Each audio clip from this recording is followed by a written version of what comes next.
ñaareel ba aussi lu jëm ci affaire problème bi am au niveau de l'université de Dakar. oui wax nañ ko waxati ko boobaak léegi ba léegi ñun on s'attendait à la démission du ministre de l'Intérieur et du ministre de l'Enseignement supérieur. parce que Abdou Aziz nit ki bu fekkee dañ la jox dañ la takkal ndombo tànk nga amee responsabilité. oui bu fekkee da nga ko doxal bu baax. ak yokkute la ci yow. c'est une sanction positive que les populations observent envers à ton endroit. tagg la yëkkati la ci kaw ni kii kat liggéey bi mu def fii rafet na. dootul fay ba àddina tukki. mais su fekkee dafa am safaan aussi da nga war a am xam ne am na safaan nga assumer ses responsabilités. assumer ses responsabilités mooy lan mooy tekki sa ndombo tànk.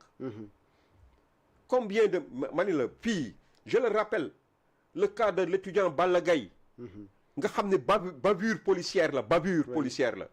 mais Madior Diouf yàlla na ko yàlla yërëm bi fi nekkoon ministre de l'éducation un ministre de l'enseignement supérieur mais dafa daal di tekki ndombo tànkam te ku nekk xam na ni Madior Diouf bu doon moom rek la. laalewu ci taqewu ci. mais comme moom mooy kilifa gi nga xam ne moo ŋànk enseignement supérieur. te dis gor di ko xam ne bu xeefal ah. dëkk ci Siin ñëpp xam ko ci biir Siin xam mbokkam xam léppam jomb na taxaw di lu mel nii am mu nekk ci responsabilité am mu daal di taxaw di werexle du ko def day tekki ndombu tànkam. ñu affaire bi ñu def enquête yi ñu war a def wala ñu tànn keneen te mu remplacer ko. loolu moo juste. mais yow lu ni weng am fi sous vos responsabilités. parce que le ministre de l'enseignement supérieur est tout aussi responsable. que le ministre de l'intérieur. parce que ministre de l'intérieur moom moo amee takk der yi moom moo leen yilif takk der yi ci Sénégal yépp moo leen yilif.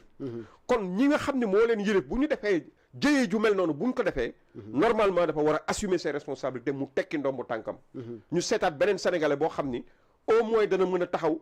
yu mel nii bu amatee moom dana ci mën a jàngat ba xam ne kenn du jël ay takk der di leen yebal ñuy dem ci ay situation yu mel nii di mater ay étudiants ba rey ci kenn c'est pratiquement un assassinat ce garçon-là a été massacré le procureur de la République nag avec tout le respect qu'on lui doit parce que c'est un magistrat liggéeyam man du ma nekk di xalab un magistrat mais am nañu droit en tant que sénégalais parce que la justice est rendue au nom du peuple sénégalais.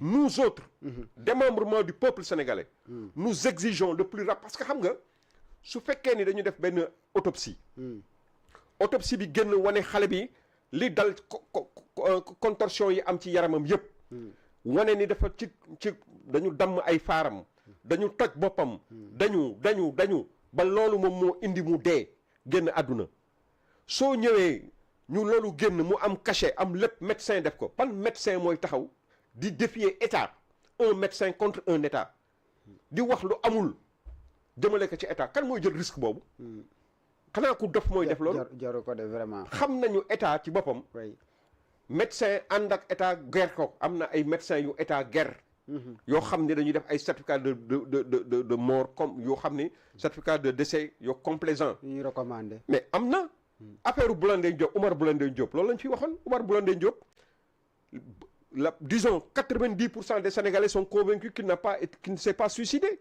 qu'il a été tué dañ ko dóor ba mu tëdd parce que ka mu doon waxal la tëfli wax ak moom wax ko nekkee ko xorma kooku dumalu ko ñu dóor ko mu dee ñu daal di simuler ni dafa def kii mu tudd suicide beaucoup de Sénégalais loolu la ñu gëm mais état li mu wax dafa xaru ñu ni dafa takk kiyam convaincre ñu kenn parce que foofu boo fa demee sax xam ne loolu mënul nekk loolu mën nañ ko comprendre un médecin en relation avec un état un puissant état mu daal di def benn genre affaire de complaisance yooyu mais un médecin bu ñëw taxaw di charger ay forces de sécurité et de défense te loolu amul fenn ci àddina ça ne tient pas la route léegi nag comme moom en tant que procureur de la République nee na rumeur yi ñuy wax amul te kenn xale bi xanaa sang nañ ko ba dañ koy jébbal boromam ay mbokkam xam nañ lan moo nekk ci moom n'est-ce pas ñi nga xam ne ñooy ay moromam aussi gis nañ ko weddi wuñu ni am na ay maanaam ay gaañu ci yaramam gaañu yooyu lan moo ko def ci yaramam parce que liñ bëgg a gëmloo Sénégalais mooy xanaa xëy na étudiants yi ñoom ñoo ko gaañ ban étudiant moo koy gaañ mënul nekk ban étudiant moo koy gaañ étudiants yi dañuy jëm gaañ seen morom. non mais loolu c'est mais loolu non loo xalaatuñu loolu xëy na yow yaa ko wax mais ñoom xalaatuñu loolu. parce que loolu waxu dof la. loolu waxu dof la. loolu mënul taxaw ça ne peut pas tenir la route ça. oui. loolu dafa mel ni ku am xel dana naka la mën a nangoo loolu ci boppam loolu mënul nekk. étudiants yi di dimbalante seen biir nag dañ jàpp benn morom dóor ko mu dee. mais on a vu bu fekkoon ni sax amul su xam nga bu fekkoon ni benn cas isolé la nga mën a wax. mais on a vu on a enregistré le témoignage d'un étudiant. boo xam ni nee na moom dafa tëdd feebar nekk ci néegam ci télé la génn di ko wax.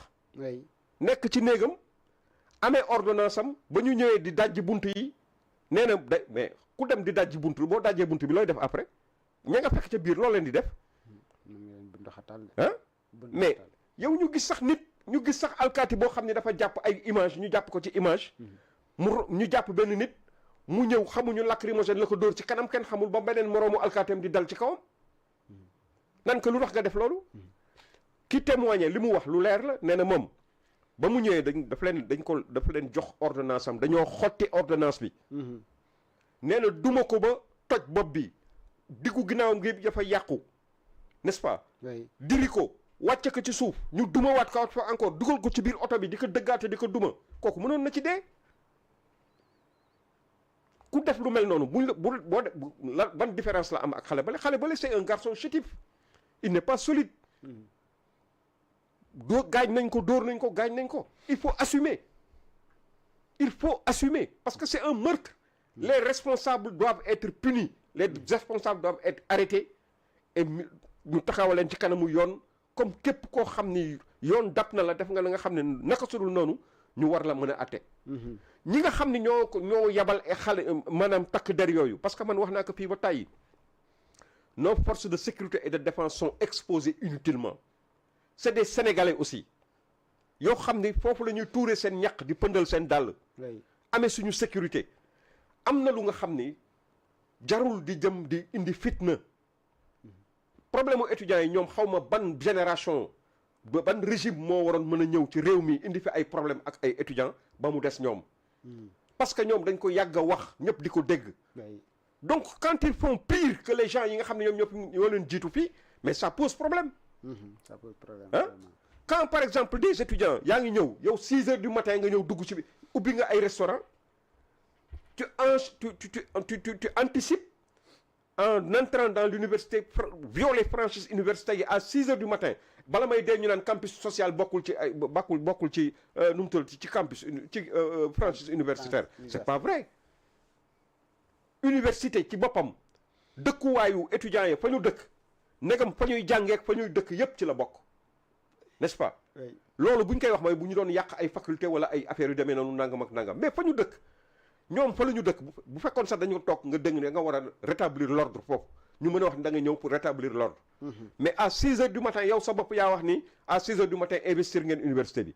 tu produis des vidéos yoo xam ni pour justifier certaines choses alors que amul aujourd'hui ils sont devant des cas de flagrant délit yu nga xam ni dafa am. Hein? Comment justifier tout ça? Mais ce qui s'est passé à l'université fan yii mani la amul benn régime de Senghor à maintenant amul benn régime bu mu amee fii lay doog a amee. parce que yeneen yi am yépp ay bavure la. maanaam ay nit yu ñu piétiné wala ay tir bu nga xam ne visé woon nit ki sax mais dal na ci kenn bopp ku gën a woyof bopp mu dee et cetera et cetera. mais kii dugg ci néegu jàmbur fekk ko fi mu nekk def ko li ñu koy def ba pare.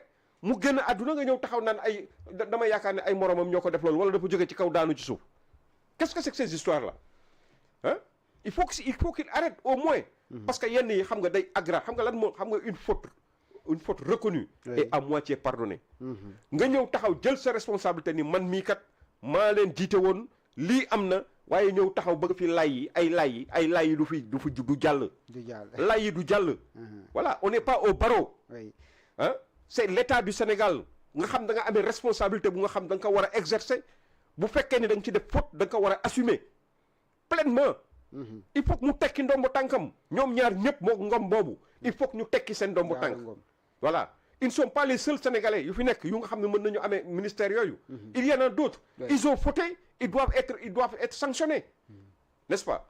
Mais toog nii di xoolee ku nekk di xool sa morom. da ngeen yaakaar ni li ça ne participe pas à l'apaisement. Encore une fois, ça ne participe pas à l'apaisement. Il faut que le président de la République moom ci boppam ñii bu ñu assumé wul seen responsabilité moom mu jël responsabilité bi. Parce que moom mooy c'est le chef de famille. ñi nga xam ni qui va rendre compte. mais ñi nga xam ni tey ñoom ñooy victimes yi. ak ñi nga xam ne ñoom ñooy ñi nga xam ne ñoo def faute yi. ñëpp moo leen jaboote. donc moom moo war a nekk taxawaay li nga xam ne moom la ko suñu borom sas. Sénégalais yi sas ko mu taxaw matal ko ba mu mat sëkk. mais toog nii rek comme ça su fekkoon comme si de rien n'était mais ça ne se passera pas comme ça à l'usure. Pour avoir les gens à l'usure. ñuy dem ba kenn dootu ko wax loolu dafay dabee. ah ça crée des problèmes yoo xam ni daf lay dab après.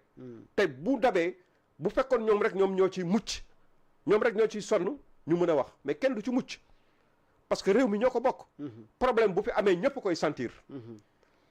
surtout nag ay borom kër ñu nga xam ne ñu ngi nekk seen kër amee seen njaboot et cetera et cetera. jàmm loo ko jëndee moo ko ëpp quoi. moo ko jar na ko.